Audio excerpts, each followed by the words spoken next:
Jeigu tu esi gimęs 11 bet kurio mėnesio dieną, tavo prigimtį atitinka jėgos arkanas.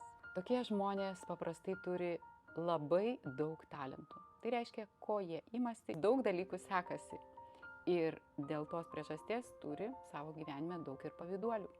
Tokiam žmogui yra svarbu rūpintis savo sveikata, kūnu, gyvenimo būdu, rūpintis ne tik savais, bet ir tiems, kam reikalinga pagalba, silpnesniais už save. Kur save galite išreikšti, tai gali būti labai didžiulė įvairovė, bet pirmiausia, tai, kas susiję su fiziniu kūnu, tai yra sporto salėse treneriai, masažistai, kurie liečiasi prie žmogaus kūno, dietologai.